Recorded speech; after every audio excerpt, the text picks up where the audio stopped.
नमस्कार। मैं नवनीत कुमार श्रीवास्तव। विद्यार्थियों, आज हम हिंदी का आधुनिक काल अर्थात गद्य काल का अध्ययन करेंगे। वैसे तो हिंदी का आधुनिक काल पद्य काल का समापन और गद्य काल का प्रारंभ माना जाता है। इसको गद्य काल का प्रवेश द्वार भी कहा जाता है। आधुनिक हिंदी काल के प्रारंभ की यदि बात की जाए तो इसका प्रारंभ संवत 1900 या सन 1843 से माना जाता है। यह काल अनेक दृष्टियों से महत्वपूर्ण माना गया है। इस काल को अनेक दृष्टियों से महत्वपूर्ण माना गया है। इस काल में हिंदी साहित्य का चहुमुखी विकास हुआ। हिंदी साहित्य हर तरफ से विकास कर रहा था, चाहे गद्य हो, पद्य हो, मुक्तक हो, प्रबंध हो, खंड हो, महाकाव्य हो, किसी प्रकार की भी रचनाएं थी। इस काल की में भरमार थी इन रचनाओं की, इसलिए इसको कहा गया है कि यह काल चहुमुखी विकास कर रहा था। इस काल में सांस्कृतिक, राजनीतिक एवं सामाजिक आंदोलनों के फलस्वरूप इस काल में सामाजिक, सांस्कृतिक, राजनीतिक आदि आंदोलन हुए और इन्हीं के परिणाम स्वरूप हिंदी काव्य में नई चेतना तथा विचारों का जन्म हुआ। इन्हीं आंदोलनों के फलस्वरूप हमारे हिंदी साहित्य में नई चेतना और विकास का जन्म हुआ। नए नए विचार आए। हमारा हिंदी साहित्य बहुआयामी क्षेत्रों को स्पर्श करने लगा, बहुत सारे क्षेत्रों को स्पर्श करने लगा, चाहे वो राजनीतिक हो, सामाजिक हो, सांस्कृतिक हो, सभी क्षेत्रों को धीरे धीरे वो स्पर्श करने लगा। इस काल में धर्म, दर्शन, कला एवं साहित्य सभी के प्रति नए दृष्टिकोण का आविर्भाव हुआ। धर्म के प्रति, दर्शन के प्रति, कला के प्रति, सभी के प्रति हमारे जो साहित्य था इसका आविर्भाव हुआ।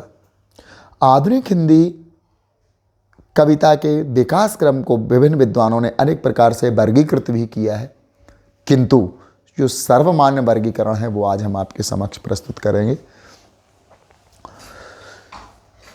सर्वमान्य वर्गीकरण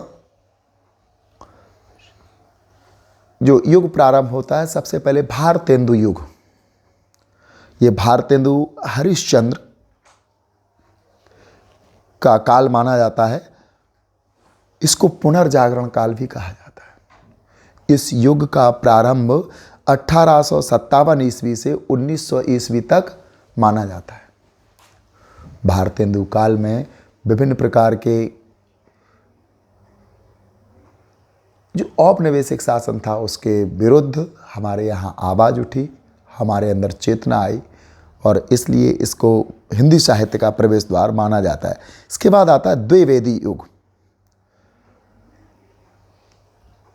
इसको जागरण या सुधार काल भी कहा जाता है और इसकी अवधि 1900 ईस्वी से 1918 ईस्वी तक मानी गई है। इसके पश्चात छायावादी युग, जो कि आधुनिक काल का तीसरा युग माना गया और ये 1918 से 1938 ईस्वी तक की अवधि छायावादी युग के नाम से प्रसिद्ध है, जानी जाती है। चौथा इसका विभाजन प्रगतिवादी युग है और प्रगतिवादी युग का जो काल या अवधि है ये सन 1938 से 1943, अल्प अवधि,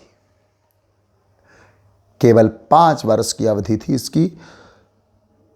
इसके पश्चात प्रयोगवादी युग 1943 से 1953। इसी काल में अज्ञे जैसे महान कवि हुए जिन्होंने प्रयोगवादी रचनाएं रची, लिखी और विभिन्न प्रकार के नए नए प्रयोगों का अपनी रचनाओं में समावेश किया। इसलिए इस युग को प्रयोगवादी युग कहा जाता है। और इस युग के प्रवर्तक कवियों में अगर सच्चिदानंद हीरानंद वात्स्यायन अज्ञे का नाम यदि हम लेते हैं तो अतिशयोक्ति नहीं होगी। विद्यार्थियों, सबसे अंतिम, आधुनिक काल का सबसे अंतिम काल या खंड इसका माना जाता है, विभाजन माना जाता है नई कविता।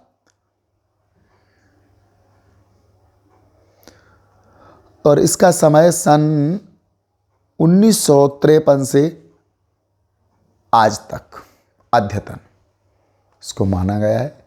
और जितनी भी कविताएं, जितने भी फिल्मी गीत, जितने भी क्षेत्रीय भाषाओं में गीत, जो भी साहित्य, चाहे वो कृषि हरित क्रांति से संबंधित हो, किसी आंदोलन से संबंधित हो, किसान आंदोलन से, नारी शिक्षा, बेटी बचाओ बेटी पढ़ाओ, जितने भी समाज सुधार के कार्यक्रम हैं, पर्यावरण बचाओ कार्यक्रम हैं, इन सब के लिए जो भी साहित्य की रचना हुई है वो आधुनिक कविता या नई कविता को ही माना जाता है। और इसका समय वर्तमान में चल रहा है।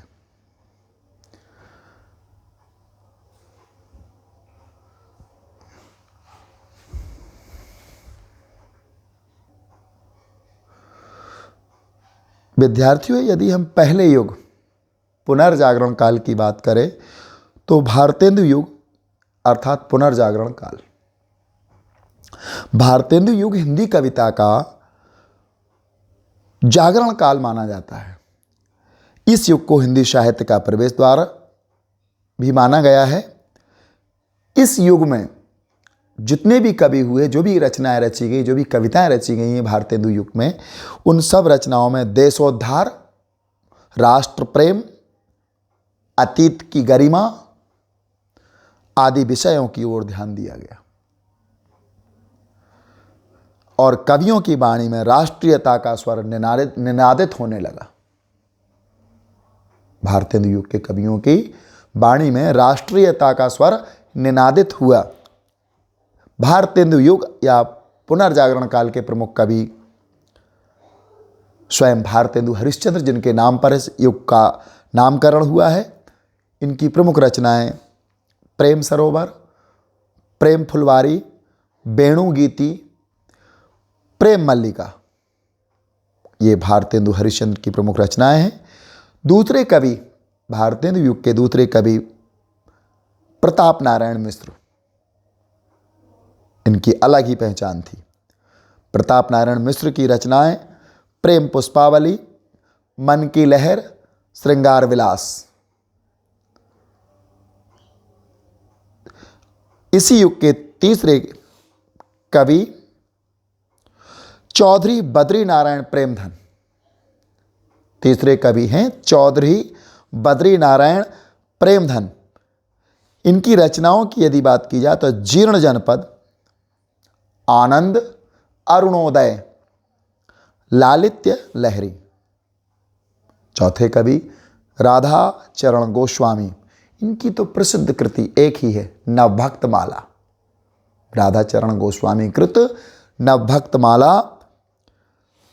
पांचवें कवि जगमोहन सिंह, प्रेम संपत्ति लता, देवयानी, श्याम सरोजनी, इनकी प्रमुख रचनाएं। और अंतिम कवि भारतेंदु युग के अंबिका दत्त व्यास, भारत धर्म, इनकी रचना है भारत धर्म, हो होरी पावस पचासा, इनकी प्रमुख रचना है। विद्यार्थियों, भारतेंदु युग का दूसरा युग आधुनिक काल का या गद्य काल का दूसरा युग द्विवेदी युग, इसको जागरण या सुधार काल के नाम से संबोधित किया जाता है। द्विवेदी युग की कालावधि 1900 से 1918 ईस्वी तक मानी गई है। द्विवेदी युग में खड़ी बोली कविता की संवाहिका बनी। जो भी कविता संवाहित हुई है वो केवल खड़ी बोली में हुई। विद्यार्थियों, खड़ी बोली से आप भली भांति परिचित होंगे। काव्य में सामाजिक तथा पौराणिक विषयों का विस्तार हुआ है। जो भी सामाजिक विषय रहे, जो भी पौराणिक विषय हुआ करते थे, इन सभी विषयों का विस्तार हुआ है द्विवेदी युग में। द्विवेदी युग के प्रमुख कवियों की यदि बात की जाए तो प्रमुख कवि अयोध्या सिंह उपाध्याय हरिऔध, इनका नाम बड़े सम्मान से हिंदी साहित्य में जगत में लिया जाता है। इनकी रचनाएं प्रिय प्रवास, वैदेही बनवास, चुभते चौपदे, रस कलश इनकी प्रमुख रचनाएं हैं अयोध्या सिंह उपाध्याय हरिऔध की। इसके विद्यार्थी इसके दूसरे कवि मैत्री शरण गुप्त जी, जो राष्ट्र कवि के नाम से संबोधित किए जाते हैं। इनका जन्म उत्तर प्रदेश के झांसी जिला के एक छोटा सा तहसील प्लेस चिरगांव में इनका जन्म हुआ था, किंतु इनकी वाणी में इतना ओज था, इनकी कविताओं को के माध्यम से इनके ओज को देख करके हिंदी साहित्य जगत में इनको राष्ट्र कवि की उपमा उपाधि से सम्मानित किया गया है। इनकी रचनाएं हैं पंचवटी, जो कि एक खंड काव्य है, जयद्रथ वध, ये भी खंड काव्य है, भारत भारती, साकेत, यशोधरा, ये महाकाव्य की श्रेणी में आते हैं। मैत्री शरण गुप्त को इन्हीं रचनाओं के कारण और भी देश प्रेम की जो रचनाएं लिखी, इसलिए इनको राष्ट्रीय कवि का या राष्ट्र कवि का दर्जा दिया गया है। इसके तीसरे कवि माखनलाल चतुर्वेदी। माखनलाल चतुर्वेदी की रचनाओं में हिमकिरीटनी, हिमतरंगिणी, युगचरण, समर्पण। विद्यार्थियों, आपने माखनलाल चतुर्वेदी की आपको एक कविता तो याद होगी, पुष्प की अभिलाषा। चाह नहीं सुरबाला के गहनों में गूथा जाऊं, चाह नहीं देवों के सिर पर चढ़ूं, भाग पर इठलाऊं। मुझे तोड़ लेना बनमारी, उस पथ में देना तुम फेंक, मातृभूमि पर शीश चढ़ाने जिस पथ जाएं वीर अनेक। ये हमारे यहाँ के एक पुष्प की अभिलाषा माखनलाल चतुर्वेदी की प्रसिद्ध कविता है, देश को समर्पित है। चौथे कवि महावीर प्रसाद द्विवेदी। इनकी प्रमुख रचना काव्य मंजूषा, सुमन, और अंतिम कवि रामनरेश त्रिपाठी। इनकी रचना मिलन, पथिक, स्वप्न और मानसी। विद्यार्थियों, तीसरा युग, आधुनिक काल का जो तीसरा युग है, उस युग का नाम है छायावादी युग। जब आत्मा पर परमात्मा की छाया पड़ने लगती है तो उस युग को छायावादी युग कहा जाता है। ये वह युग था जब हमारा ध्यान आध्यात्मिक की तरह बढ़ने लगा था। हिंदी कविता में आधुनिक तथा नवीन युग के सूत्रपात का श्रेय छायावादी युग को प्रदान किया जाता है। हिंदी साहित्य में छायावादी युग द्विवेदी युग काव्य प्रवृत्ति की प्रतिक्रिया की उपज है। जब द्विवेदी युग की काव्य की रचना हो रही थी और उस पर जो प्रतिक्रिया प्राप्त हुई, उसी की उपज, उसी की परिणति छायावादी युग के रूप में होती है। डॉक्टर नगेंद्र ने छायावाद को स्थूल के प्रति सूक्ष्म का विद्रोह माना है।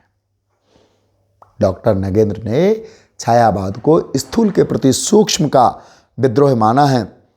छायावाद की प्रमुख प्रवृत्तियां या विशेषताओं की यदि बात की जाए तो इस युग की प्रमुख प्रवृत्तियां या विशेषताएं कुछ इस प्रकार हैं।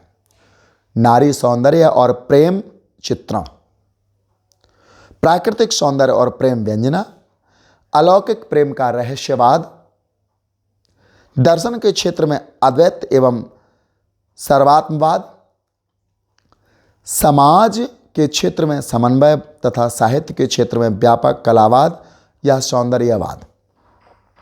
मुक्तक गीत शैली इस युग की प्रमुखता रही है। प्राचीन एवं नवीन अलंकारों का प्रचुर मात्रा में प्रयोग हुआ है। इस युग के प्रमुख कवियों की यदि बात की जाए तो जयशंकर प्रसाद। इनकी रचना कामायनी, जो कि एक महाकाव्य है, लहर, आंसू, झरना, सुमित्रानंदन पंत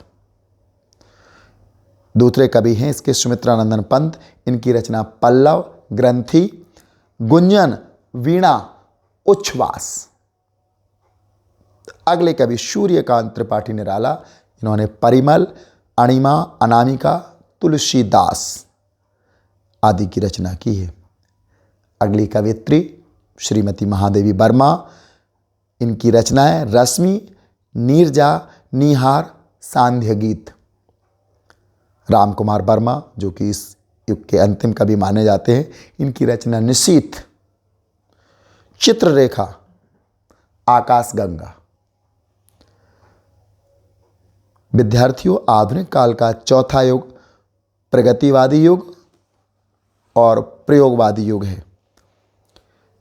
पांचवा प्रयोगवादी, चौथा प्रगतिवादी युग और छठवां है नई कविता। तो प्रगतिवादी युग हम अगले वीडियो में आपको इसके बारे में विस्तार से बताएंगे। तब तक आप इस वीडियो के माध्यम से अध्ययन करें, साथ ही साथ अपने अन्य मित्रों को इस वीडियो को शेयर करें, लाइक करें और सब्सक्राइब करें। नमस्कार।